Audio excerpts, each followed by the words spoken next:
nervous? No. Where's your answer? Dennis Beckham, let the ball on! Dennis Beckham! Dennis Beckham! Dennis Beckham! Dennis Beckham! Oh! Oh, no! Oh, yes! He missed it. Welcome to the Suffering from Joy podcast. My name is Devin. Opening season victory, cold weather, sporting Kansas City, always nice. Good to get the 3 points against the team we do consistently beat at home, but good start to the season. Joining me today, Scott, how you feeling?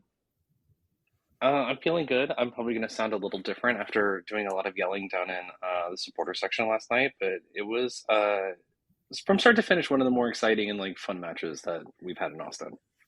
Yeah, definitely a lot of build-up with the off-season moves, and I'm sure some people are wishing we won 4-5 to nothing, but I'll take a W and a pretty dominant performance. I'm also not sounding great because I also yell a lot during games, even though I'm not in the supporters section. And I went to hockey and sat on the glass on Friday, so I got 2 days in a row on me. Also with us today, Brad Tillery. Brad, how are you feeling? Feeling good, positive. My voice is pretty normal, so unlike you guys, because I was pretty bundled up last night and decided that staying warm was paramount above all.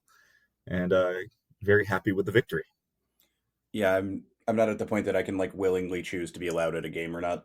It just sort of happens. So that's where we are. No Seth today. He's on a plane, and instead of trying to get his audio cleaned up and him annoying the shit out of whoever he's sitting next to, I think we're making the right call here. But good night. I want to kind of take it from the top. We'll start with the lineup. I think knowing that Uzuni was out and it sounded like he was kind of jet lagged, that's at least a rumor we heard from the cadre of Albanian fans. A little disappointed to not see him on the bench, but I don't think we're surprised he's not starting. Other than that, and maybe Sabovic instead of one of Danny or Owen. This is pretty much the lineup I thought about. Holy shit, banger of a goal for Forrest here. Any thoughts from you guys? I was a little surprised not to see Svatak in the lineup. I still feel he's our best pure defender, and I thought he would be a locked-in starter from day one this year, and that not being the case is eyebrow-raising. Otherwise, no real surprises. I got some thoughts for the next few weeks on where I think this lineup's going to evolve to, especially with Azuni coming in and how we played. My one big critique with the setup last night was I wish you would have had Hot Air on the left to play all night instead of Bukari. Bukari's natural position is the right side. Play your DPs in their natural positions as much as possible. And Hot Air can flip to the left. And I think we saw it when Gallagher came in late in the match that Bukari really got more comfortable into the game, in my opinion. So other than that, though, lineup was good. I know it was off of a corner, but when he scored with his face, he was on the right side of the goal, too. Scott, any thoughts on the lineup? Yeah, kind of echoing what Brad said. I feel like this setup was based a little bit more on Nico planning on us having the ball. Just the nature of Kansas City and kind of how they play. I think especially with them playing midweek, they're more likely to sit back and try to counter on the road a little bit more. So I think having Julio there with a little more ball possession makes sense. That could also be completely overthinking the strategy, but that's also Nico's job. What? No. And then I agree. I really dislike the whole inverted winger concept. I don't think it works very well, or when it does, it's very rare. And so I just want to see. I just think unlocking Bukari is putting him on the right, and that's a very basic. Hey, where's his best position? Oh, the guy we broke the transfer record for 8 months ago. Yeah, we should play him in his natural position. That's just a basic coaching philosophy thing of let's not overthink this. Yeah, I mean, that's not even just an MLS thing. It's you put your best players in their best positions, then you kind of build around it. Liverpool is not sticking Salah on the left just to accommodate somebody who plays a little better on the right or something. Yeah, I agree. When they came out like that, I thought we were going to flip wingers the whole game. And I'm a little surprised we didn't do that at all. Not a big deal. It's first game. Maybe they're trying stuff out. On Julio and Svatak, I'm probably more team Svatak, but, Julio was paired up with Heinzike the whole preseason, so I don't think it's shocking. But, I think I agree with what Scott said, too, where we want a little more ball possession, kind of a passing player than more of a raw defender. And to be fair, Julio had a good game last night. Yeah, he Like did. he played well. I'm not complaining about how Julio played. I think over the long term, I like Svatak being a starter and a locked in starter for this team because I think he just offers more bite in that back line. Yeah, and I think there will be games where we see him too. Especially like Scott mentioned, where maybe we're not the top team or we're not expecting to have the ball as much or something. You'll have a little more of in hockey. You have what we call offensive defensemen, like Erik Karlsson, who's literally never been seen playing defense, despite the fact that he's a defenseman, or like defensive defensemen, which are more of like a Svatak, actually play defense kind of guys. So I think we'll see some rotation there. Any comments on the midfield, kind of both in the lineup and how he played? I was happy / impressed that we went with kind of a base 6 with Ilya. Danny is kind of a box-to-box 8, and Owen is what I'm going to call a 10, and somebody's going to get mad at me about it, but it's all nonsense and numbers anyways. So thoughts in general from you guys? Go ahead, Scott. I really like the setup. I thought that it helped to balance the team and gave us better defensive coverage, especially anytime that like we lost the ball or it ended up in transition. I also thought that keeping Danny and Ilya kind of like on the same line, even when we were in possession, like that's something they're going to have to figure out. Because there were times where they kind of overlapped or kind of got in each other's way a little bit. And Ilya is 34, 35, 34. 34.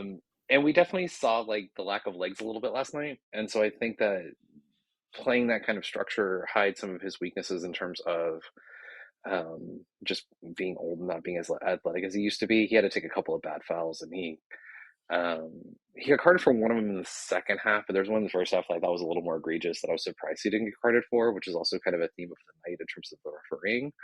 But I thought it looked good, and I actually thought that when Savovic came on, it looked even better because him and Danny just cover so much more ground. And so I'm kind of excited to see what that looks like eventually, because I think that's kind of be the probably by like the end of the season, that's going to be our preferred like center mid pairing.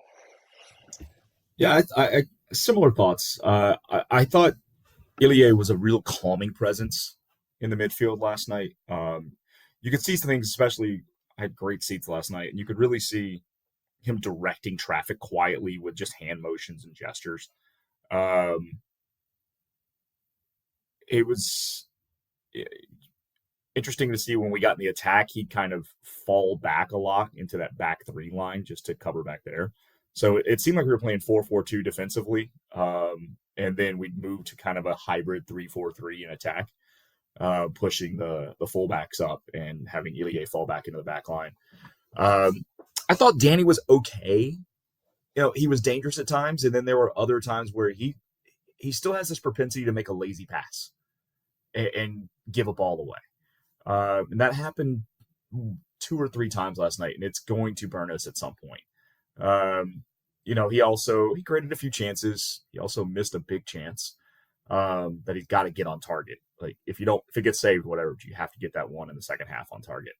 Owen was phenomenal. Besides the corner kick, which, by the way, can we stop to appreciate that a DP scored a goal on a corner that was sent into the 6-yard box? Not a short corner. We actually sent one into the 6-yard box and scored. I thought Owen was great. He was electric. He was making plays all over the place. He was creative. He was pressing defensively. I'd like to see more. This is what we've talked about with Owen Wolf, is what happens when you give him a chance to play freely and unlock him. And we saw more of that last night. And that was the theme to me for the entire game, not just the midfield, but the entire game was we didn't look robotic last night. We played with intent and purpose. The ball, if we went backwards with a pass, it kind of had a reason for it. It wasn't just out of habit. And I felt like we were always looking for the next play, the next pass. And when we got Savovic into the game later in the match, I thought the ball was moving so much faster in the midfield as well. Quicker decisions. That slip pass into Vasquez, where Vasquez nearly hit the rocket off the crossbar in the second half, was a thing of beauty by Savovic. So I'm really encouraged. And I'm with you, Scott. I think within 3 weeks, Savovic is a locked-in starter on this team. I do wonder if we're going to have a propensity to just save Sabovich a little bit because he seems to be slotting in that similar, low 6 role that Ilie was. You mentioned him dropping in. We actually tried to do this under Wolf a lot too, where we would drop like Ring and occasionally that would work, or like a lot of the times we would drop Danny in between the center backs, which made no sense to me ever because you do that to basically like run in as a quarterback, and Danny's a dribbler, not a passer. So Yeah. I want to push back on one thing there. You said Sabovich dropped in that low 6 role. He really didn't. He played more the 8, and Danny dropped back when he came in. Like Ilie was the sub, but kind of like we did when Fodre came in, where we moved Gallagher off the wing to the right back position to cover for the cramping Dessler. It looked like we moved Danny from the 8 to that defensive mid position that he's played for the last few years, and let Sabo play the 8th position that's playing more box to box and creative in the up. So I think Danny's competition for that role is actually Sabovich. Yeah, I thought that some of that was a function of the game state of trying to like hang back a little bit more, but I see your point. Like I do think that, not to overuse the word double pivot, but like it is kind of a double pivot. And I think one of them naturally is always going to kind of cover. And I felt like Sabovich's passing range and ability was really a highlight. In the press conference, Nico mentioned about trying to not having a setup to get Brandon Vasquez the ball enough. And you kind of look at like the end of the game, and you're kind of like, oh, the setup to do that is to have Sabovich in the game and to have Bukhari on the right. And that kind of seems like where we're moving. Yeah, and I wonder some of these like little nitpicks we're having too, or like it's the first game of the season, so maybe I thought Ilie had a couple of loose passes, Danny had a couple that you mentioned. There are a few other people where it looked like we reverted a little bit into the kind of like, well, Wolf Ball is comfy, and not for like huge stretches of time, but like little 2-3 minutes here, 2-3 minutes there. And I wonder if as the season goes on, we're going to get out of that more as we get a little more practice and experienced in doing this. But yeah, in general, we weren't running quote unquote the one true offense. It was, hey, let's take what the defense gives us, which is what you're supposed to do. And yeah, it was nice. Regarding Sabovich, I didn't realize he was an absolute fucking unit like that. He's huge. Like they listed him only as like 6 foot, and he looked like he was about 4 inches taller than Sanchez with about 30 pounds, and stick him at middle linebacker if you needed to. Yeah, and I think I feel like Roto is kind of making a general effort to just kind of make our team bigger and stronger, especially when you compare to some of the like 5'10" and under lineups that we used to trot out. And like now it's just like, oh, we just have a bunch of big dudes. Like even Vasquez looks like a giant up there, like compared to everybody else. Because he came back on a corner because he was kind of like the first man, because you want your biggest dude being like the first man there. And he was just like towering over everybody. And you're just like, oh yeah, that's the fringe benefit of citing somebody like this. It's not just that he, will win headers in the attack, but he also can just like be like an extra center back in every set piece that you need to defend. He bullied some people off the ball a few times last night too. Like it was impressive to watch him down there doing that. For those of us who have watched Zardes and Rubio try to do hold up play for the last 2 years and see them get just absolutely mauled by center backs, and the way that Kansas City center back, I think it was 4 especially, just he'd end up on Vasquez's back and couldn't do anything. And just could not get around him, could not get the ball, and Vasquez just stood there. And going back to kind of the passing back to Stuver thing is that it happens less because Stuver wasn't forced to also play short. And I felt like, especially as the game went on, there was a recognition of like, oh, if I kick it up to where Vasquez is, he's going to win the ball and get it to somebody. And at the or draw foul, or all those positive things that you can usually do when you have somebody who just bullies everybody. And as soon as that kind of clicked, it happened every time. This is something you can go back if you watch the game. And that makes a huge difference, just because the ball just isn't in our zone anymore all the time. Like, and once you get it out of there, then like the passing back to Stuver and the horseshoe doesn't really take place. Well, it's not in our zone, and it's also in like not a dead area either. We're not just playing it like off on the wings in our own half. There was a moment in the second half where Poolscamp, the Sporting Kansas City keeper, kicked a ball out wide to his left back, just like in the corner, just the most like dead of dead spots you could possibly put somebody in. And when he hit the ball, I said, that's a choice. And then immediately, like 5 seconds later, the left back, because he had no angle to do anything because we had it covered, tries to play a pass to the middle. Danny picks it off. It ends up resulting in a chance. And so like you're just kind of like, oh yeah, this is the thing that like it doesn't work. Like this inherently doesn't work in soccer if you're passing that way. And it was nice to see other teams do that and not us. Yeah, and that goes back to how we played. I think defensive in a very offensive mindset last night, because we pressed really well last night at times. Which gets to your point, you're not really going to fall into a horseshoe if you're forcing the other team to make decisions consistently. There were a couple of things that stuck out to me in that respect. One, there was a throw in that we got early in the game. It was just due to 3 or 4 of our guys pressing, but with working together in the press and how they did it. And we were able to get a throw in the attacking third. And then the other thing that stuck out, and this wasn't a press, but just something that we haven't seen. First half, there was an actual fucking counterattack that led to Vasquez. A fear change. Yeah, Vasquez is streaking down the right side, and if he picks his head up, he sees Bukari on the left wide open. I just don't think he saw it. But overall, I don't know how you can't come out of the game last night in anything other than just a very positive direction, right? Yes, it could have been 2-0, 3-0, 3-1, something of that nature. Okay, we only got one in. Fine. From a directional standpoint of how we played, the intent we played, and understanding that we still, arguably the best player on this team wasn't playing. Because there's a real good shot Mirto Ozuni is the best player on this team. And will be by the end of the year. So I'm encouraged by where we are. And now the question for me is, can we go to Portland next week and find a result? I don't necessarily need to win. I just want to see us not do what we've done in the past and play try for a 0-0 road draw wolf shit. Like, are we going to go to Portland and compete? Are we going to go and play? Are we going to go compete? Even if we don't win, do we go there and actually try to compete? Yeah. Because I thought SKC last night came in here, especially the first 45.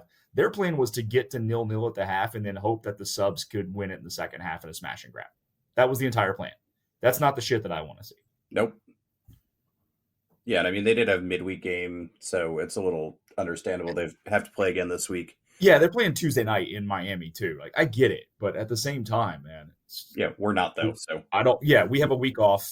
Let's go play. Let's establish the style and play the style of soccer we want to play. And it does not matter if you're home or road. Just go play the damn game. Yeah, well, especially early in the season too. I think like the reps of playing the damn game or playing your game you want to is going to be more important than whatever 1 point. I don't want to like turn to practicality the second game of the season, especially because I don't think we're really expecting Portland to be all that. They haven't played yet. We're recording Sunday morning, but I wanted to touch on a couple of things and then shift us back to kind of the pregame before we get too deep into it. I did notice like roster construction wise with Vasquez, with, Svatak last year, with Sabovic, and even Uzuni to a degree here, seeing him out there before the game wandering around. Landon on Moon Tower always likes to say that Josh Wolf always wanted like Ethan Finley Boy Scout guys, and it always seemed like we were missing a little bit with Ruben. We had it a little bit with Radovanovic. We had it, but like if after the game everybody goes to their car and like the other team picks a fight and like wreck or pick up or something, there's nobody that you're like, oh, I want that guy on my team. We got like 4 or 5 of them now. I mean, there was that situation in the first half where we almost damn near got into it and there was a weird little hug situation afterwards. They're hugging it out, but yeah, we've got some bite. Like it's nice to see, and that's without Svatak on the field. Wait till that guy gets on. Also, the underrated like guy you kind of don't want to get into a fight with is Owen. And I know that there's always kind of the adage of like, the shortest guy on the pitch is always the one most likely to start a fight. But also like he seems completely like, okay, you want to go? Let's go. Like every time.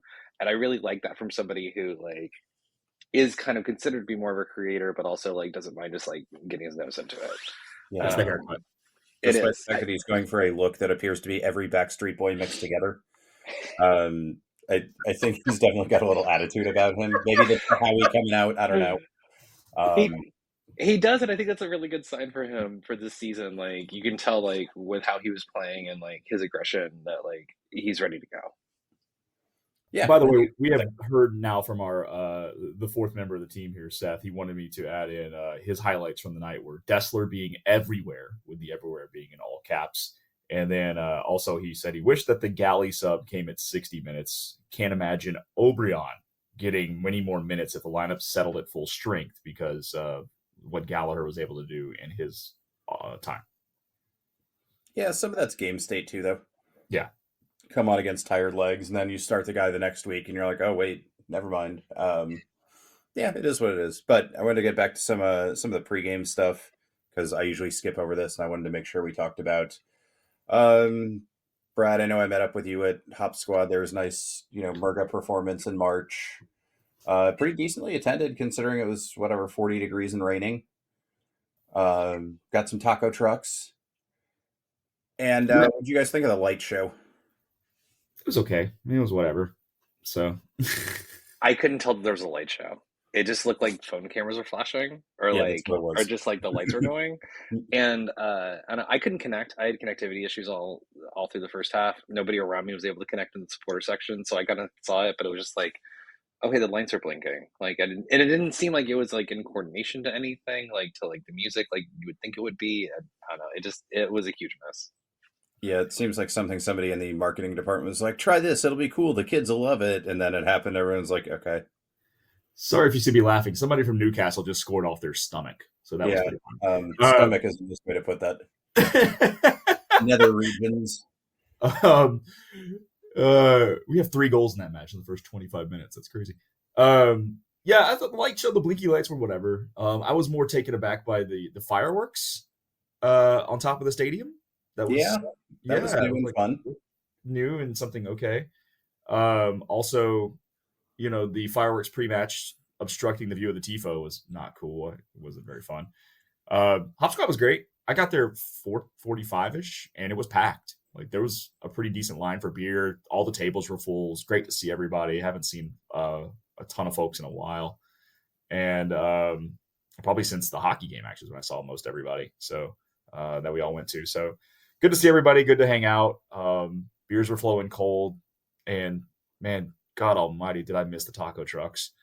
And just forgot how delicious that is. And also the new Argentinian truck. Solid. Good little. I had some empanadas. They were pretty good. Oh, Venezuelan. Yeah, you're right. No. I thought it was an Argentinian truck. Yeah, I thought it said Venezuelan, but whatever. I'll have to check. I know I had delicious empanadas. Let's put it that. There you go. Oh no, you'll have to go back and get more empanadas to be Oh, sure. no. Well, the thing is, though, Scott, I had already crushed 3 tacos, and then I was like, "Oh shit, there's a new truck," and then I went and got more. Yeah, I see no problems here. It was fine. I purposely didn't eat until I got down there yesterday, so it was fine. Yeah, you had plenty of space. I didn't even finish a nice little lamb pita from the halal truck, but Brad's had to crush in multiple food trucks worth of food. Kudos to the crew on the TIFO, by the way. That was really well done. And from what I could tell around MLS socials, getting a lot of positive feedback. Also, tangent, but shout out to LAFC for their TIFO yesterday. I don't know if you guys saw it, but it was like a tribute to firefighters for fighting the wildfires out there, and everything was really, really well done. I'll pass on that one. I don't want to give them credit for anything. No, I think that's a really cool, and because I feel as a lot of times TIFOs aren't very current events based. Besides that, that's usually more for banners or signs, kind of a thing. But I thought that was a really cool gesture for them to be able to put together and do for something that's, happened, not too recently, but not that long ago. Our TIFO, so I remember we voted for a design, when this started, 2 months ago, and I forgot what the designs were, and I forgot what design I voted for. So it was kind of a little bit of a surprise for me, but it was one of those TIFO moments of because being in the supporter section, we're all holding up the colored placards. Not even placards, because we're not allowed to have paper that can be formed into airplanes anymore. It was kind of more of a strip of just kind of plastic. People later in the match were using it as kind of a poncho, which is kind of fun. And so I didn't really get an idea of what it looked like until I saw the pictures on social, but it looked really great. I think the player art got a little confusing for some people, because I saw the comments on Slack of who's that? I can confirm that it got confusing in the locker room as well. Oh, There was discussion of trying to figure out who was who in the locker room. I know that. You can also be on the lookout for a behind the scenes blog post on the Los Verdes blog that will post in the next.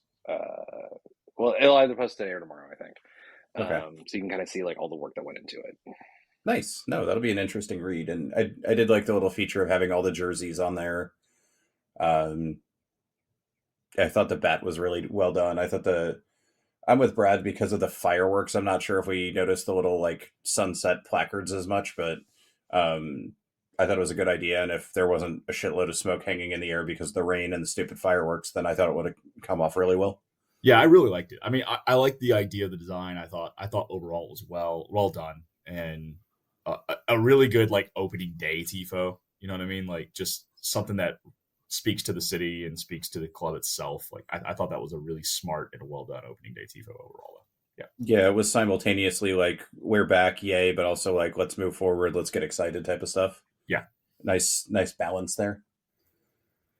We've already kind of gone in on the game a little bit, but any big first half notes you guys want to throw out there? I know we really only gave up the one chance towards the end that Kansas City really should have scored on. They basically played a direct ball that I thought Stuver should have come for.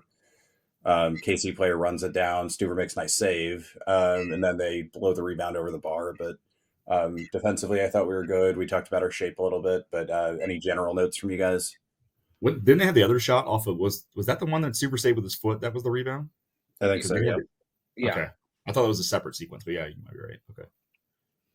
No, I thought overall first half was really solid. Like I came out of the half going, we should be up probably 2-0, 1-0, but I felt confident we were going to find a goal and that we were the better side. So I actually didn't have any complaints at halftime. Yeah, I thought Austin looked very in control of the game. Like I think Sporting probably at halftime were like, okay, we got here 0-0, we can throw in some subs and do our thing. But just watching the game, like there was an entire like 5 or 10 minute sequences where it was like they weren't even on the field. Like Austin just held the ball the whole time. Kansas City couldn't get the ball off of us. Even when they did, we counter press it back. I thought Kansas City were kind of fortunate to not lose 2 or 3-0, to be honest.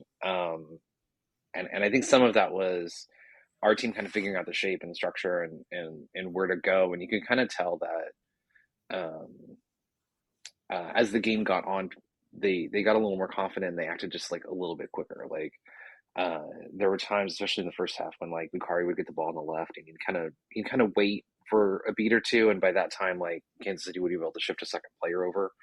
And I think in the first, I want to say in like the 24th minute or something, I'm probably wrong. He finally didn't do that. He got the ball and immediately went, and he kind of dribbled by 4 or 5 guys and got a shot off. And you kind of just see like how dynamic he can be when he just has those quick reactions, because nobody can really keep up with him. Are you saying having 60% possession wasn't a bad thing for once? No, it also was just much more incisive. Like, I think this was a credit to Ilya, is that, and having the two center mids kind of on the same line, was it gave so many better passing options, and it forced Kansas City to keep more players central, to where when we did circle it around, it took longer for them to adjust their defensive shape from strong to weak side. And it also left a lot more long balls, diagonals, that Ilya especially was trying to take advantage of. He had a couple of missets that were a little iffy, but you could see how much that forced Kansas City to stay central and gave us space on the wings. Sorry if y'all saw me laugh just now. I wasn't laughing. You just got the penalty kick in the Premier League match just now sent the keeper falling backwards into his own net and getting tied up in the net on a PK. Yeah, Isak tried to Panenka it, and then the keeper realized it at the last minute, but he hit it hard enough that it just went off the keeper's like hand and knocked him over. It's great comedy. Here's the thing: like normally Panenkas are pretty embarrassing for the keeper, but that sounds like it's like next level. Oh, this is absolutely fantastic. You got to find this highlight. It's fantastic. Yeah. I was really impressed in the first half too. I thought we just, besides having possession and playing more forward, like we had 60% possession, but I was sitting next to Audius last night and I said, dude, this is the first time in a while I've actually seen us have possession and don't feel like we're just wasting it. We're actually trying to do different things, and we were playing so much more creatively last night. A lot of back heels, a lot of trying different stuff and overlaps. And I don't know. I felt like we weren't just doing the one thing of, hey, let's get everybody down there and bomb it in and see what happens on a cross, right? We were actively looking to do something different. It was very much Casey's game plan to not let Bukari beat him. That every time he touched it, like you mentioned this guy, every time he touched it, he had 2 or 3 guys on him. That is not going to be a problem. Good Lord, Newcastle. That is not going to be a problem, I think, as soon as Zuni gets rolling. It's just he's going to have so much more space because it's going to be a pick your poison across the front line. Vasquez, he had opportunities, just got to get service. We can get him a little bit of service. Vasquez will be fine.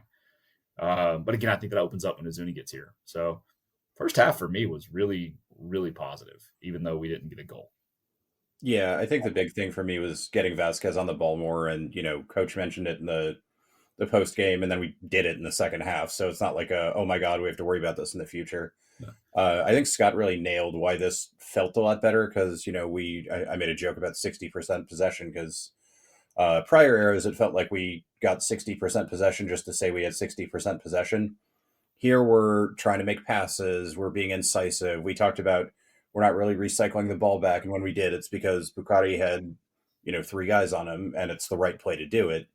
But really the counter press is why we have that amount of possession because it's okay, we go, we try, fine, whatever, we miss, they get a goal kick, we have the ball back in 10-20 seconds. And that really mentally wears on the other team too. So I know they played midweek, their legs let down, but you could see in the second half too that they're like, oh God, every time we come forward, it's like, holy shit, we have to do this again.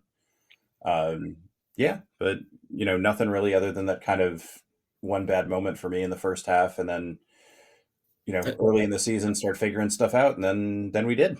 The other thing that stuck out to me in the first half, how many shots did we take from outside the 18?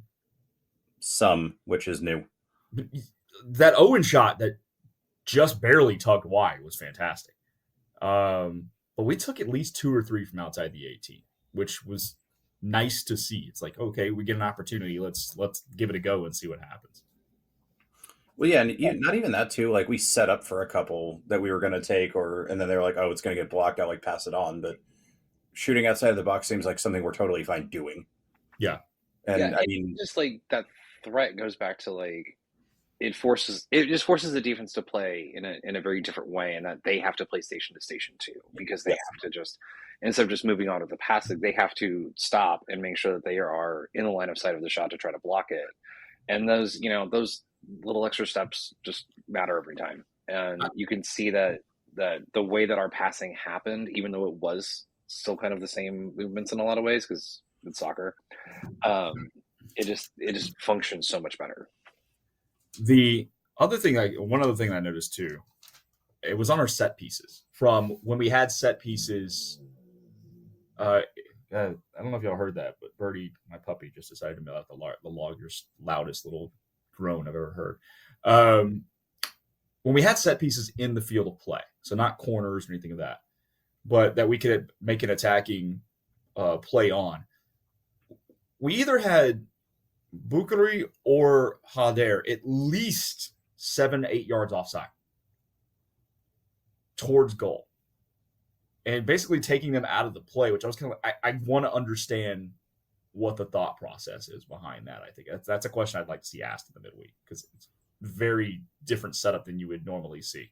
Like slightly offside, you do see that occasionally where guys line up maybe a yard or two off, but it's basically like when you're watching a basketball game and everybody's playing defense down here and one guy's standing down on the other end by the goal. That's what was set up was like for those set pieces. It was weird. Yeah, there was one where everybody was in a line at the top of the box, and I think it was O'Brien was just standing next to their keeper, and I was just I get the keeper stuff, but we did that twice last night. Yeah. I don't know. I watch our set pieces and I go, this guy watches Arsenal set piece coach, so that guy knows what he's doing. So I assume downstream they figured it out, but yeah, I mean, that's also just been the next frontier of soccer coaching and analytics has been focusing on set pieces, especially corners, as like the opportunities to score that they are. And there's so much more emphasis placed on that. And it's kind of nice to see Austin do that because I don't know about you, but I fucking hate short corners. I don't think they fucking work. Like, you have a free cross into the goal. Oh, the stats guys are coming for you. Good. They can be wrong. They are. Of the thing of like, no, like, it's a free cross into the box. And if you just put it in close to goal and force the keeper to make plays and force the defense to make plays, like, they're not going to do it all the time, especially not in MLS and especially not against a 22-year-old keeper that it has like 20 MLS starts. You mean like the ball that went into the 6-yard, never got touched until it hit the back post last night? Yeah, exactly. Like it's almost like there's this weird thing where if you just, force the defense to make plays, they fuck up and you could just randomly score because you're standing in the right spot. And taking advantage of that is actually a huge deal, especially in soccer where like our margins are so thin. So I was pleasantly surprised that we had 0 short corners. And I hope that continues throughout the season, even though I know we'll probably get one. Yeah. Owen's delivery was better last night. Go ahead, Brad. Sorry, Dan. I'll just say Owen's delivery on corners was better last night, too. Because there were times last year where he was just firing the ball low. It may have been by design, but I thought just overall he put in some really nice opportunities to get on the end of one. Yeah, I think Austin last year got a little obsessed with the idea of like, hey, we're gonna buzz it in. It's gonna be a front post header to the back post, and yeah, when that works, it works really well. But also, like, you can just do what they did last night. Yeah, and I mean, you can run 4 or 5 different corners and try that little, like you said, front post, flick it on play, but like that can't be the only thing you do. And same thing with short corners. Like we do, 1 in 10 is a short corner or something, fine. And like I'm actually kind of okay with them because I like to mix it up, change the angle ones. But yeah, doing it every single time and then we just end up passing the ball backwards to the keeper is not effective. You might as well literally just like shoot it into the box and hope. Which is maybe what we ended up doing with those front post ones at some point, I guess, now that I think about it. But yeah, it looked like we had like a plan. There was some strategy to the way people were running. I don't, we'll talk about it in a second, but the goal is just a giant fucking calamity. So, it's MLS defenders. It's going to happen. Might as well try it. And I think it's the same thing with shots from outside too. Get a deflection, get something, the ball fall in a nice manner for us. But, you're never going to win the lottery if you don't buy a ticket. Cliche. But this is not top level best defenders in the world, drilled into everything possible. It's, a bunch of MLS guys. Like, try some shit. Rant over. Halftime, I'm with you guys. I was feeling pretty good. Work the ball more, make sure we're staying solid on D. But yeah, especially we came out and we had 2 pretty good chances right at the start of the second half. So I never thought we weren't going to score. Maybe if we got into like 80, 85 or something, I would have started to get a little nervous that it was just okay, it just didn't click today. But any kind of second half notes before we talk about the goal? Good, yeah. No, I think you pretty much have it. I thought Austin looked dangerous the whole time, and there was definitely just also pockets of just they could spring it, especially when we started figuring out that Vasquez could just run behind people and hold the ball. Like that was kind of a big realization. Like it's there's a scene in Mad Men toward the end when Don is with Megan and it's him and the kids are at a restaurant and one of the kids like spills something and all of them freak out because they're expecting Betty's reaction of Betty just like screaming at them because she's intentionally an awful character.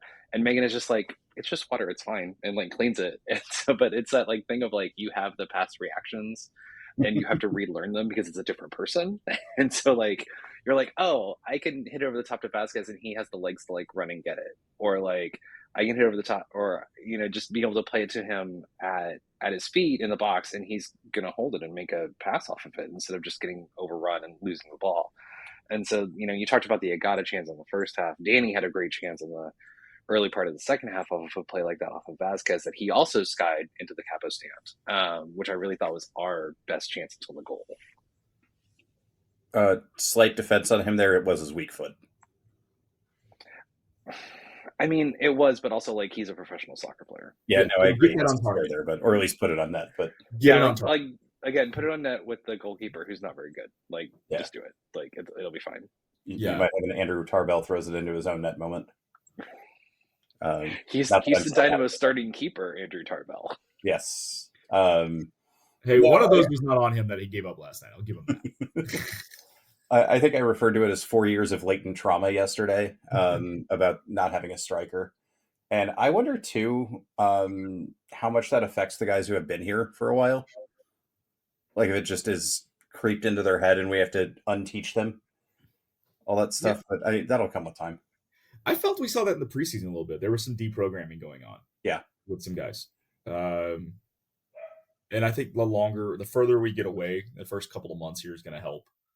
I also think playing just one game a week for the first couple of months is a really good benefit to this club, because you get more time on the training grounds to continue to work together and build how you want to play, put it into practice over the course of your week, play the match, and then get back to the training ground and see what's worked on instead of having to immediately get back into match mode for a game 2 or 3 days later. So the way our schedule works out, plus being home road for the first 2 months, it's a perfect flip for first 2 months here. I don't think we have back-to-back home matches until May, if I'm not mistaken. I just think our schedule sets up really well for this team to build on itself and kind of find itself over this first couple of months. Yeah, get the rhythm. Yeah. And I mean, there's some chance, like you said, we're going to go West Coast a little bit. We'll have some day games, but like it's still roughly the same schedule. Your week is pretty much the same. One game every weekend for the first however many weeks of the game of the year. So yeah. So we talk about this with like the summer window of like how few matches there are after the window get people integrated, but with how late like Izuni arrived, like it's going to take a little time to get him integrated, and having fewer matches now and more practice time helps to where, his expected number of games played is closer to, 32, 33 than like 30. And that does make a difference. Well, I mean, we talked about it when we were talking about, success versus failure versus not success. Like he plays 2 extra games. We win those 2 games because of him. Bang. That's our success metric. Like,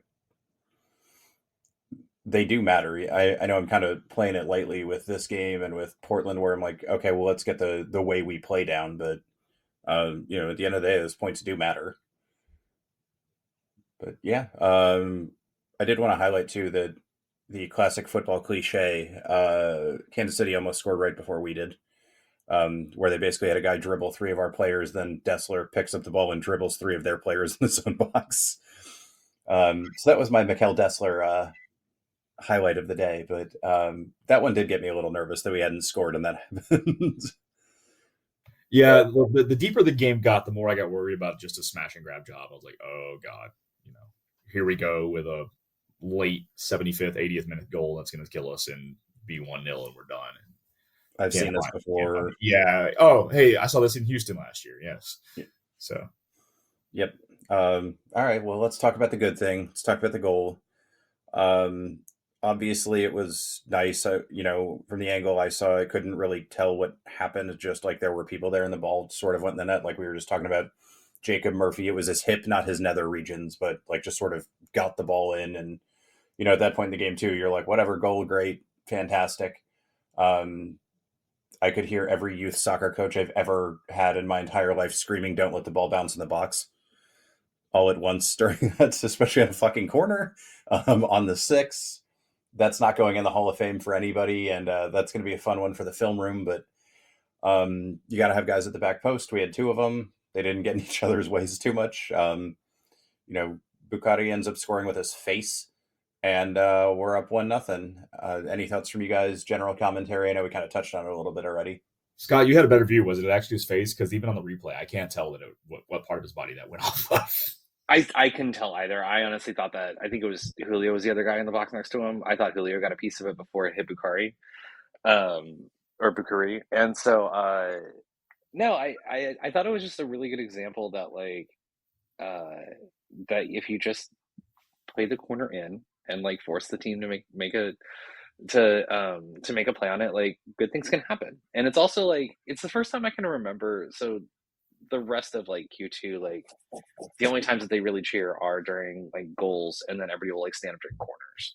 And I kind of thought that was silly for a very long time because like we never score in corners, and so it's just like, why are you guys getting excited for this? But like that was the first time where it really had that like explosion of like everybody's up and cheering and into it, and then they score, and then just like the place just explodes, and that was really great just for I'm just going for to say that second aspect. time.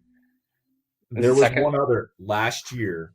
I think it was last year, maybe 2 years ago. We played Houston in a 1-0 game, and we scored on a corner. And that was the day where Roto, like 2 days later, wrote a letter to the fan base saying, "Hey, you guys really rose up during that one spot specifically and lifted the team." I remember that because I was actually in the supporter section for that game. Oh, you know what? I missed that game. Yeah, that Yeah.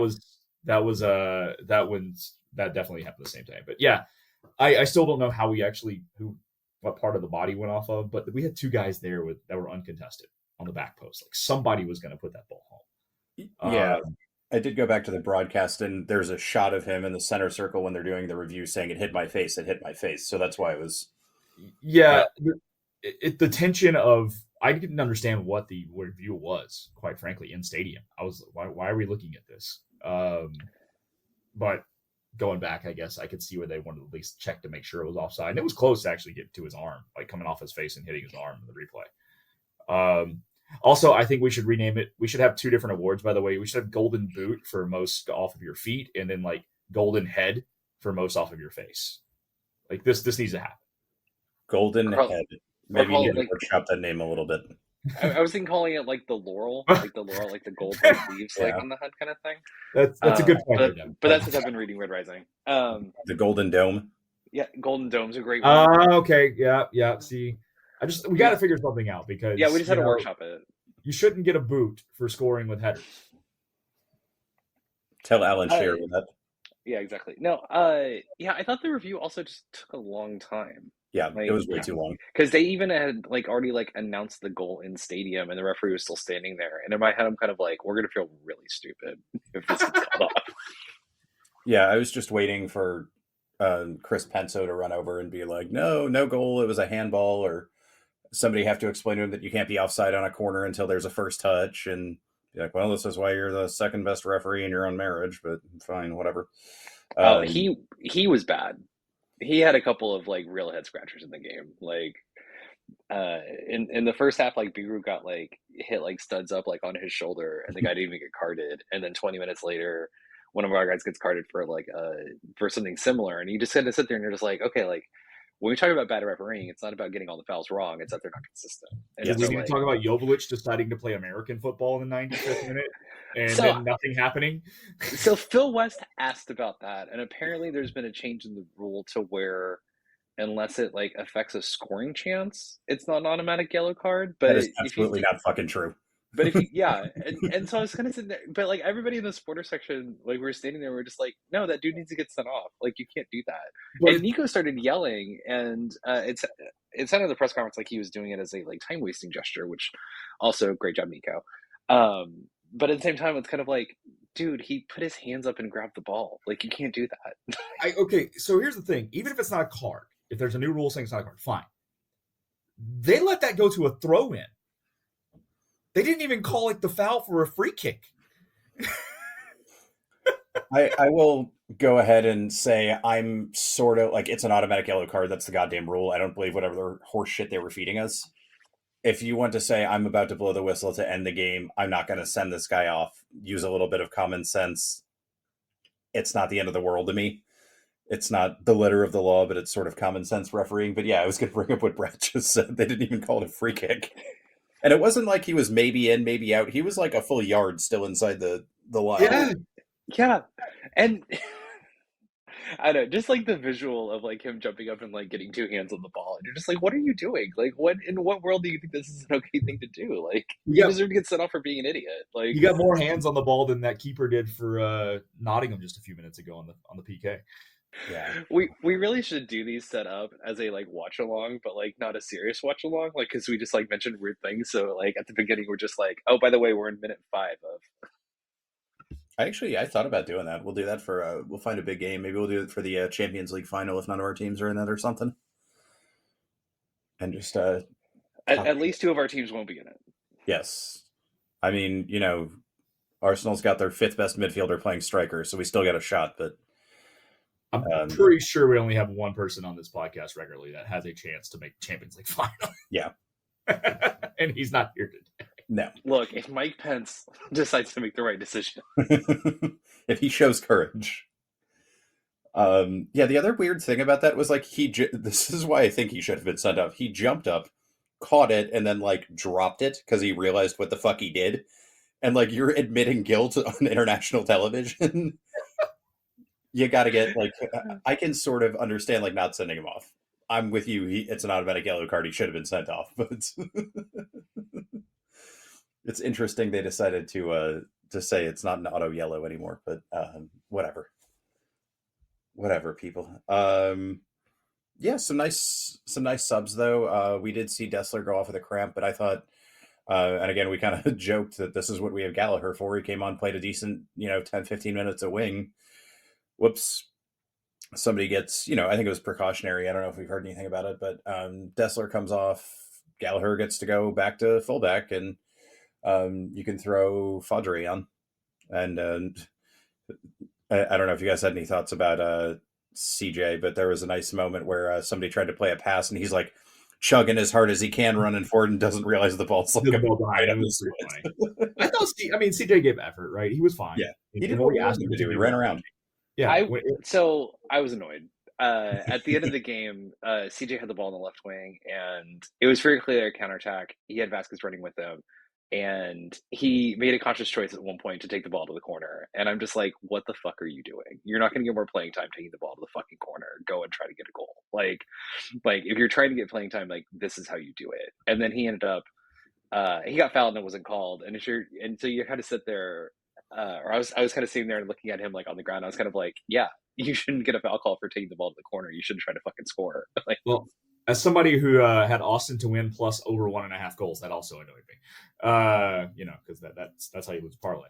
I mean, I would have liked to see them be a little more aggressive, but at the same time, is that gonna? I know it's like you're saying, hey, you're not going to see much field time, so get what you can. But at the same time, playing smart and trying to kill time might get you more playing time down the road for later in the game, whatever the case may be, because you are doing what's needed to be done to win or to make sure we can get the victory.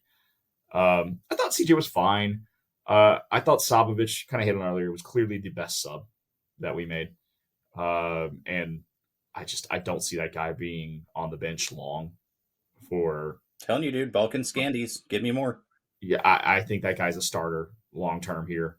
I thought Rubio was actually really good off the bench last night. He was. He had some spark to him and was playing very quick and very fast. So overall, it's interesting to me.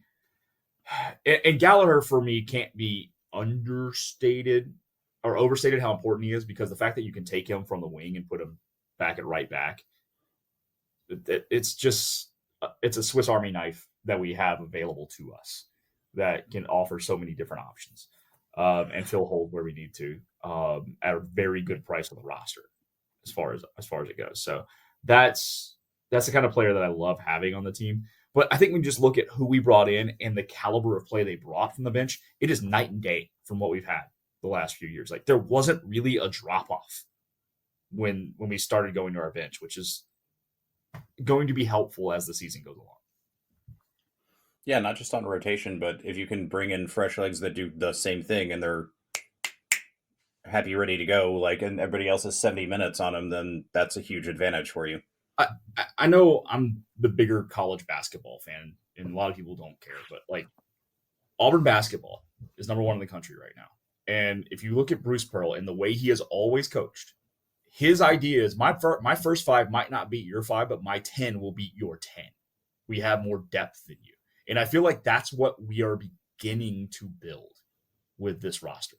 Is like, hey, our front line is going to be good and we'll compete with you. But when we have to make subs in the 65th, 70th minute, whenever it comes, that's where we're really going to be able to put our throat on your foot and come get you.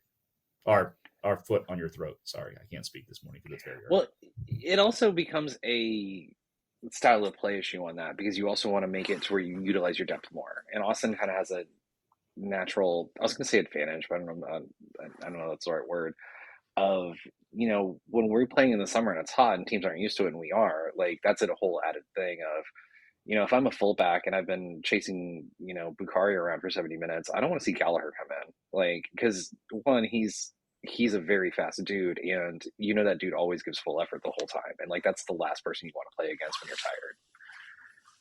Yeah, when you can even get this like little psychological thing too, like, hey, maybe that guy's like just the tiniest step or half step slower because they're like, fuck, I gotta chase another different fast guy around. Like, even if you get that tiny, tiny, tiny little, like, call it half an inch of space because of that, like, that can be the difference. Well, but it's not even just the wings; it's the midfield. Yep. Like, our midfield arguably got a little better after the subs last night. And if we'd have subbed off Cascante because he went down a couple times with getting knocks in the head, like, okay, you're bringing us Vatak, great. There's no real drop off there. So I just think up and down the roster, we have the only like real drop off to me is if Biru has to come out for a Kalmanich or something. Like, that's a totally different style of left back that's going to play. It's not that huge of a drop from those two, but it is a little bit of one. Dessler coming off at any point, there is a drop off for right back. I don't care. Galley's serviceable back there. He's been good for us for a few years playing back, but he's not Mikel Dessler. Just be very clear. But up and down the roster, we're not seeing us having to bring in a Manny, right? We're not having to play that game. Hadair Obrian becomes a backup for us as opposed in the next few weeks, as opposed to a locked-in starter who is leading our team in goals. Yeah, as opposed to our offense. Yeah, and as much as I love Felipe back in 2022, like, Felipe may not even make this roster right now. I mean, we're pretty stacked in midfield, and we haven't even seen Duber Sarski yet. Exactly. So I'm very excited for the long tail, not only this season, but where this team builds beyond this season, because I think the foundational plan for what Roto has put in place is really, really nice and encouraging here after one game. Granted, we're talking about one game, but a lot of these guys are locked in for 3-4 year contracts. We're pretty set. Yeah, it's a good place to be where you have at least your floor, your main kind of area. And like you said, yeah, we can probably improve on fullback depth, but like, that's something you can do in summer transfer window, or, if we're talking about, hey, we got a good lineup, we just need to worry about our backup left back, we're in a really fucking good spot. Well, and also it's not like Kalmanich doesn't have a place either. Like, had the game gone differently and we were still 0-0 and we had them bunkered down, like, then you bring on Kalmanich because you're just bringing on another crosser of the ball who can just who can do that. So like, even saying like, yeah, we can improve left back, but like Kalmanich also like has a place in the team, which is like a whole different strategy versus like bringing on a like Valencia last year, for instance, whose job was just to rack up yellow cards. No yellow cards for Danny yesterday. I think our new yellow card meme is going to be Ilie, though. Is kind of my worry. Well, if we talk about mid-season bringing in help, I mean, Roto kind of let it slip during his apparently shot fest at the release party 3 weeks ago that there's a defender on the way this summer. Do you know who it is? No, we don't know, but is it an Irish international? I wish. Well, no, it was a defender, and it's a flag of that a player who's not currently on the team. So that, if you want to pop into transfer market, like, go for it. But apparently we have a defender on the way this summer. So I'm curious to see. My guess is it's center back. Oh, Rob Holding got it. My guess is it's probably another center back, right? I have this weird sneaky suspicion Vaisanen's going to be out of here this summer, and we're going to replace him. And we'll send him where he'll probably go back overseas. He's got some value and get some more playing time. And we'd still have an international spot then. That would give us 2 international spots. If we did a 1 in, 1 out, then we'd have another one at that point to work with. So we could make 2 moves this summer if we did that. Or sell one off for GAM and then, use that to sign somebody else so we don't need to spend on. And correct. Yeah. Having like actual like roster options is wild. Yeah, not like who can we paper over pretending to have a striker with. I don't know. Hopefully we'll look back on those days and be like, ha ha ha, you remember when we had to do that? Aaron Schoenfeld, what were we thinking? I'm sorry, that is Freddie Cleveland erasure. He just signed with someone. So he's in the USL somewhere, but yeah, I mean I guess they did have one kind of decent moment on a set piece at like 90+2. They chunked it in the box, guy got a header, it went wide. I don't think it was like huge danger, but it turned out not great. But other than that, I think we saw the game just fine.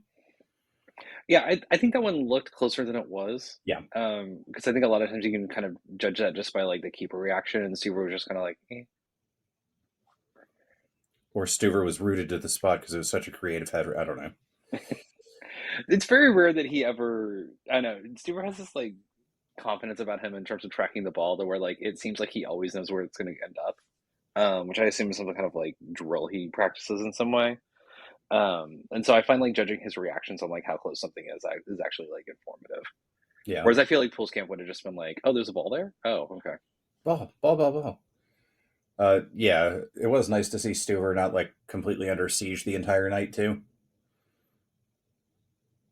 So people are going to get really annoyed when he's the coach's selection for the All-Star team, and they're going to be like, he has 2 saves. It's like, well, he's faced 3 shots, so. Yeah, they had 2 shots on target, and according to FootMob, they were both big chances. So I would contend that actually like is one of those underlying stats that's better. But he deserves it just for career quality of work. Yeah. And because other people have gotten in over him because of that stupid coach's selection thing. All right. You guys want to do the format? See if I remember it. I was struggling to remember it this morning. I can't lie to you. Okay. I have a note on my phone that is just match notes, and then it just has stock rising, stock falling, moment of suffering. So I just always have it available during the match when I type. Nice. Yeah, well, I mean, we kind of mixed in a couple of things here and there, but I think we're going to stick with that for now. And then we'll talk about the post-game press conference and look forward a little bit. But stock rising, Scott, you want to go first? Yeah, I'm gonna go with playing a 2-man center midfield as a like flat line. I thought it gave Austin a lot better passing options. I also thought defensively it provided more cover. It also just gives Ilya like a partner to kind of do like a little bit more of the grunt work. But also like it allows Ilya to just kind of do all the things that he needs to be focused on, which is being the coach and like kind of like the quote unquote point guard like on the field. Nice. Getting the first one out of the way and going esoteric. I like it. Yeah, I do like the 2-man, I go, you go. Like sometimes you see teams play a 2 where they just sit, but it's kind of rotate. One gets to go, the other stays back. One gets to go, the other stays back. That I definitely liked a lot too. Brad, any thoughts, or do you want to go next? Yeah, I've got stock rising as Owen. I thought he was dynamic last night, really creative on the pitch. I think we'll see a lot more of what he can do this year, which is what we've been saying for a while. It's get him away from his dad and let him free up and play. Give him one position, play that position. Let him play his best position. And we've always heard like he's a natural attacking mid. So let him do that. And he was really good last night. I was impressed with him, and hopefully this narrative of nepotism can finally go the hell away for a young player who has shown glimpses of being a really quality piece, and I think is going to make a pretty quick argument that he might be the first player we sell to Europe. I know it's always been Danny, but I think it could be Owen. Could be. Well, like sell on for a profit. I guess we technically sold Gabrielson back, but yes, out of our system, let's put it that way. Like somebody that kind of came up through us. So I have an important question. Owen turned 20 right around New Year's. I'm still going to keep calling him Teen Wolf. Do we have like a general Austin FC fan base style guide on what we're doing here? I mean, isn't he now, being in the age group, the official Wolf of 6th Street? Like, doesn't that work now? Well, he's 20, he's not 21. Yeah. Does that matter down on the Knicks? Come on. it depends on which bars. I was going to go the other way. So with his dad leaving and Gavin leaving, he's now the lone wolf. Ah, the lone wolf. Okay. Which I think is a little more fun. Yeah. That's good. All right.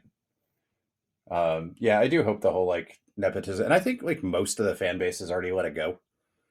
But reporters and stuff, and like it's an easy thing to grab too. It's lazy writing, but people do it. Yeah, that'd be nice.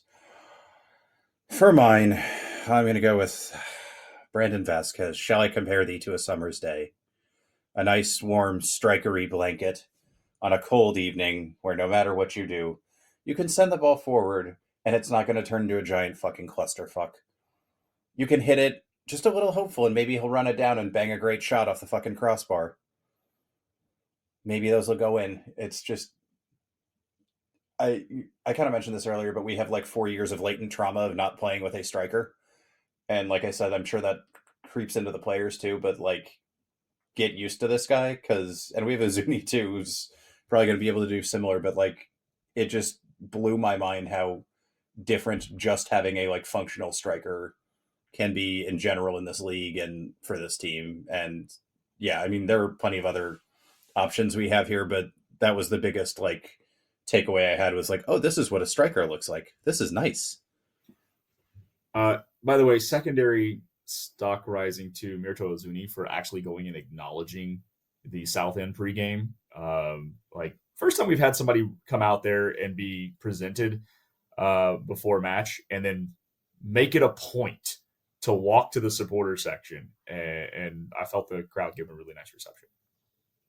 Yeah, and there was a whole group of Albanian fans that he went to go say hi to. So it was nice to actually have some fan acknowledgement. I was going to say, like, I could maybe come up with one if I really stretch 2 stocks falling. So you guys just want to do double stock rising? No, I've got one stock falling for me. Okay, wow. I also have one. That's got to ruin it, guys. Go ahead. Brad, stock falling. I mean, I've hit on a couple of times, but for me, it was Danny last night. Yeah. Missed wide open chance that he didn't get on net. A couple of giveaways passing that were just lazy. He was doing things that we want to see him do with being creative and dribbling and getting more into the attack. But if he continues to make those kinds of mistakes, he will quickly be usurped by Basard Salvovic in my mind. Yeah, there were a couple of moments where he looked very frustrated that somebody wasn't where he thought they were or something along those lines too. So I'm hoping a little bit of that's just growing pains, but next man, if Salvovic takes the shirt, he takes the shirt. Whatever. My thing with Danny is I know everybody's saying growing pains, but he's in year 5. Well, I mean the new system. Sure, but at some point, like you're in year 5 in this league, and I know everybody's saying, well, Danny's going to get sold overseas at some point. Is he? Is he not? Is he? He may be a career MLS player, and that's fine. There's nothing wrong with that. You can make a damn good living. At him, especially with his skill set in this league, he can make a damn good living for the next 13, 14 years. But he needs to take that next step because he's never really had pressure for his spot on this team. And this year he does. And I need to see him react better to that pressure. I don't like to we have this golden boy coddle him shit. Like I want competition in every spot. Scott, you got a stock falling? I do, and I went esoteric on this one too. It's right-footed players playing left wing. I am fucking over this but he can cut inside and blah blah blah. I'm like, yeah, Bakari did that once. That's great, but if you factor that against the opportunity cost of all the times he had his man beat and couldn't finagle in a left-footed cross from the byline, I think you're a net negative there. And what actually brought it about was that we subbed on Gallagher, who had the same fucking thing happen. He at least attempted a left-footed cross at one point, but to me, when you have somebody like Vasquez centrally, and when you're going to have an Azuni who's also going to float inside more, who are great finishers, you have to structure your team around getting them chances, and structuring that team around getting them chances is not about the left winger cutting inside. It's about providing the width and providing the service into the box that frankly having a right-footed player, and especially Bakari, who just didn't look comfortable going left like that, put him on the right where he's most dangerous. This isn't complicated. This is a very simple game when you break it down, and you just have to answer the simple questions correctly to get your players in the right positions. So you're saying Buster Bluth, he's all right? Sure, I don't get that reference. I'm sorry. Yeah, no, it's a deep Arrested Development cut where Buster gets his left hand chewed off by a loose seal, and they're in the hospital, and the doctor says, "Well, he's all right because he only has a right hand now." So someone will get that and enjoy it. One person will understand that joke and find it funny. Yeah, I agree too, and that's why I kind of thought we'd see him switch here and there. Is you take one of them and kind of go, well, maybe you can do a little better over here, and maybe not, but it is what it is. Stock falling. I'm going to take the low hanging fruit and just say Josh Wolf, and we're not going to go into it. Oh, actually, Brad, do you want to talk about the Houston game? This will tie in with my stock falling. Yeah, so Houston lost 2-1 in Josh's debut as an assistant. They were leading 1-0. And then in the second half, gave up 2 goals. The first one being a Kip Keller-esque moment of one of the Houston defenders playing a blind pass in his own 18. And, oh, hey, there's my God, I blanked on the name. But Peter Musa. Yeah, Peter Musa was standing right there and gets an easy goal. And then the second goal, Tarbell comes 30 yards outside of his box, and whoever was attacking just gets around him with no problem and has a wide open goal to shoot at. So it was classic Josh Wolf. Hey, you know what? He was the most influential signing that Houston had all year. That is what I was told by the head coach. And, it is surely coming to fruition for Houston. Not to sidetrack this too much, but what do you think the chances are Ben Olsen gets fired and Josh Wolf takes his job this season? Because I feel like they're kind of high because Houston's going to be bad. Yeah, I mean it's possible, but oof. I feel like we should have learned the lesson that the U.S. Soccer Boys Club doesn't work by now, but some people still haven't gotten the message. Oh, we hired a U.S. Soccer Boys Club guy, though, in replacement of Wolf, so we can't really get out of that. Yeah, he didn't come through the U.S. Soccer Boys Club system, though. He's from Spain. So, wait, are we going to talk about the press conference after the format? We can do it now. Okay, so if you've not watched the press conference with Nico, you should. His answers and his thoughtfulness are just so far beyond what we are used to watching those post-game press conferences. He not even just the basics and how he's dealing with reporters. He's not defensive. He answers the questions fully. He talks a lot. He seamlessly goes between English and Spanish and back in a way that I always find very impressive, because I know that's very difficult for people who are bilingual or multilingual to go back and forth between those thought processes. But I thought the most impressive thing was he talked about his own accountability of how he didn't set up the team well enough to get the Vasquez the ball. And that's something that we've never heard. Like that's antithetical to the way the U.S. Boys Club. Self-reflection? Yeah. What? And here's the thing, it's I know that a lot of this is going to be seen as Diggs and Wolf, and they are, but it's also Diggs and Greg Berhalter, because Greg Berhalter is actually the one who influenced Wolf in very bad ways. And that's when we talk about U.S. Soccer Boys Club, Berhalter to me is the exemplification of that, because he's somebody who wasn't very good at his job, continued to not be very good at his job, and then influenced a lot of other coaches who got jobs who were also bad at their jobs. And this idea of how that's how coaches are supposed to act and behave, permeated down in a way that is very bad, for lack of a better word, and hinders the game growing and those coaches actually being able to succeed. I think in a lot of ways, Josh Wolf having Greg Berhalter as a mentor probably made him a worse coach, and he needs to get out of the U.S. Soccer Boys Club if he's ever going to reach his potential. Should be noted, Berhalter got whacked 4-2 last night. After the Berhalter fanboys started doing preseason predictions, predicting the Fire to win MLS Cup this year, trust me, those have been bookmarked. There are people at the end of the season, all of those predictions are going to get laughed at, because the Fire are, again, probably not a playoff team. Yeah, I heard he was in a Canada Goose jacket. Fine, you're siding with the enemy. I'm sure the Nike game was solid. Do we have any reports on the amount of bounce passes? I have not seen. Okay. I don't know that I can sign up for watching Greg Berhalter and the crew, and the idea of having to not actively just root for like failure at all costs. Yeah. I would rather a hurricane or something like that. For me, it's whenever Tottenham plays Chelsea. It's like, if the earth just opened up, I'd be okay. Or I just want it to be like a torrential downpour to where everybody's miserable.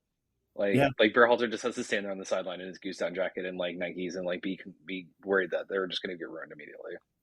You just see the fog emanating from his bald head. No, this is what's always bothered me about the U.S. boys club thing, U.S. men's boys club. So there are like established standards on how soccer coaches talk to the media, and like they kind of vary. There's fairly established standards on how like pro sports in North America people talk to the media. That's not what the U.S. boys club does either way. It sounds like a corporate PR department that like just leak chemicals into a river. And they're just like, yeah, well, it's anybody but my fault. Like, we don't know what happened. It's just like, but that's not the thing. And like, there are ways you can do this that are already established. Why are you picking this one? What we saw in the game tonight didn't show what we worked on in practice that week. Was something that Josh Wolf would say over and over again. And you sit there and you're kind of like, yeah, but you're the one who runs the fucking practices, right? We said that at least 10 times on here, where it's like, you do realize this makes you look worse, right?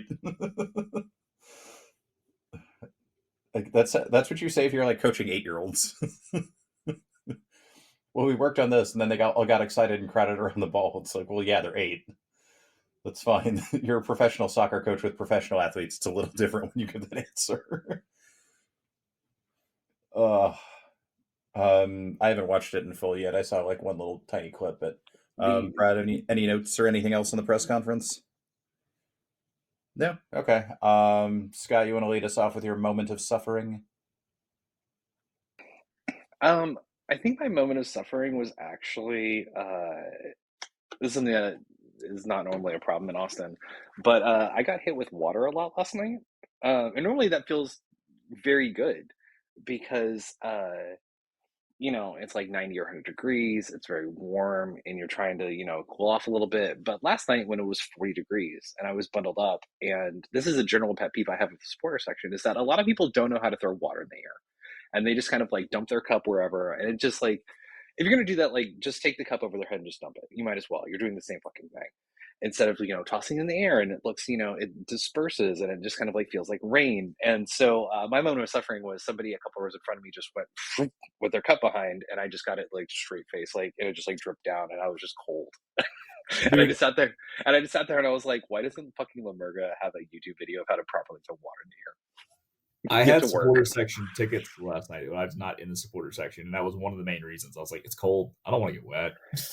Well, and like at VERDE Fest on Friday, I think I said the right amount of Verdes there. I talked to like multiple Kappas, and I was like, so are y'all gonna like cool down on the water tomorrow? And like they did, and the Kappa stands generally did, but you can't stop idiot fans being idiots and not knowing how to throw water correctly. No, I was in like a sweet ass wool sweater last night, so that would have pissed me the fuck off. Yeah. No, your fit was great, Devin. You need to post that. What? Your fit was great last night. You need to post that. Yeah, I think it's up on our Blue Sky at Suffering Pod. Yeah, so we do have to acknowledge that there is a new fun addition to the supporters section, the Roto Noodle. That I don't know if you guys saw it, but it's one of the classic Roto faces of him being bothered or impressed or something along those, or both. I saw it at the pregame, and it was amazing. Yeah. Yes. I was surprised that it was allowed in the stadium, to be honest. Yeah. But it was like 20 rows behind me, and so every time I like looked back to the video board, I just saw like Roto's head like floating on the pool noodle, and I cackled every time. Like it's just so funny to see, because it's just so unexpected. Because you can't prepare yourself mentally to be like, oh, we're gonna have a picture of the sporting director's face on the top of a pool noodle. Like, yeah, why not? I kind of mentioned Vine already, but it was that guy dribbling 3 of our players into the box before Dessler came and took the ball when we had like controlled the entire game, and I thought they were going to score and make it 1-0 and we were going to lose. And it was only like 5 seconds, but there was plenty of suffering there. Brad, how about you? So when we had corner kicks last night, for some reason the PA decided to do the stupid little heartbeat thing. Like another trying to make the heartbeat of Boston go because of the kit released this year, the name of the heartbeat kit. But can we not? Can we just let the game be the game and let the atmosphere be the atmosphere instead of like doing some PA bullshit on a corner? Yeah. I dug the new fireworks on the roof and all that kind of stuff, but this just it's too much. There's a line of too much, and that's too much. Yeah. All right. I want to do a quick little preview on Portland since they haven't played yet. We don't really have a ton of info on them. Phil Neville's still their coach, so I hope somebody still hits him in the face with like a wet fish. We're going to be out in their little baseball park, and they don't have Evander anymore, who's their top player, so there's not a ton of scouting we can do. I did want to mention too, there's like a big watch party going on at Hop Squad. Starts at 7:30. The game doesn't kick off till 9:30, so be prepared for a late evening, but should be a fun time if anybody wants to come out and do that. I don't know if I'll be there because that's a week away and that's an eternity in my life, so I have no idea what I'm even doing. But any kind of quick thoughts on Portland from you guys? I think Portland's going to be bad. Yeah. Like they were a bad defensive team last year, and they were only buoyed by being a really strong attacking team, and they just sold their best attacker and didn't replace him. And so just kind of like the basic structure of like, I don't think they're going to be good. Yeah, I see this as an opportunity to get a result, if not a victory. Yep, I agree. Like you said, Brad, let's play our game. Let's not do this like try to bunker in and get one shot and hope it goes in, which did work against Houston, to be fair. Bullshit. So I'm going to go score predictions. I'm going to go 2-1 Austin on absolutely no information. Scott? I think that's fair. That's kind of where my head was when you said score prediction. 2-1 Yeah. sounds about right. What I'm interested to see is two things. One, kind of like you just said, and like we talked about already, but do we play our own game? And then two, does Mirto Ozuni get a start, or is he coming off the bench? I think we do see him next week. It's just a matter of does Sabovic start? Also a good question. And then who drops out of the 20 or the game day? The game day 18 or 20, whatever it is. So yeah, I think there's some interesting decisions to be made next week. I'm going to be slightly more pessimistic and say 1-1. Yep. As a score prediction. And outside of the box, person dropped from the squad next week, Cleveland. So we're only going to carry one keeper? Or? Yeah, because you only need one. That's not how things are done then. Embrace tradition, reject modernity. Also, I wanted to point out that like you talked about like being a maybe because it's a week out, but like if an event is far enough out, everybody's a maybe. Yeah, true enough. I don't know. Lemurger will be there. There's a decent crowd going to Portland next week. I know that. There's, I think, 40 or so tickets, 50 or so tickets. Which Portland is a really fun away trip. It's a fun city to visit. They have a really good light rail system, so it's easy to get around. The stadium's really great. You can watch people work out while the game's going on because the gym or the building next to the supporter section is a gym, and they just have these like big windows, and so there are people who are working out who are watching the match from basically your same view. Also had a really fun time. The Portland fans were really nice. Got to talk to them, exchange scarves, etc. Portland's definitely a trip that's worth going on. Yeah, and if you're late planning and you want to turn it into an event, there's good like hiking and breweries and all that good stuff out in Bend too. Not just in Portland, but Cannon Beach is an hour away. Hood River's an hour away. It's a beautiful area. It's funny. We went up there for vacation years ago, and we actually did not even spend time in Portland. We were all outside of it doing other stuff. Yeah, it's probably too early in the season right now, but if you ever get a chance to hike Crater Lake, that's worth doing. So all these travel tips for people who might go to a game in 6 days. It's great. We're really falling down on the travel shit without Seth here. Hey, it's plenty of time to plan if you're devoted, if you're determined. Like, if you want to truly like Seth travel experience, for those listening, Cincinnati, it's his hometown. We're gonna be going. I'm definitely going to that one. I think Scott's coming for sure too. Yeah, I did the Seth Cincinnati tour a couple of years ago, and I recommend it. So we'll be doing. I like that. We'll be doing Seth. We should just call it Seth Cincinnati. That's fantastic. Yeah, actually. It just came to me. That's the WhatsApp group name. It's a great idea. Yeah, good shout there. And whatever, we got the 3 points. So I know some people are like, well, we should have won by 5, and yeah, we probably should have won by multiple goals. But I'm not complaining about 3 points at this point in the year. Yeah, it's game one. Establish how you want to play, establish who you want to be, and you got out of there with a victory. Like, don't complain. This is not a finished product. It's not supposed to be a finished product. It is February 23rd as we record right now. Enjoy the victory. Move on to next week, and hopefully we continue to build on it. Yeah, onwards and upwards, and hopefully, yeah, like you said, we improved, played well, got the goal we needed. Just keep it up, keep improving, and cliche. See the new guys in here. All right, so on behalf of Scott, Brad, and somewhere Seth, thanks for suffering with us. Bye. Promise here for Austin Jared Stroud. It's Diego for goodness! He has written his name into Austin folklore. They just won't go away. Oh, he hits the upright again! That's impossible! The Bears' season's going to end on a double doink. Altidore squares it. Dempsey's missed it. Donovan has it. From hope, there is glory.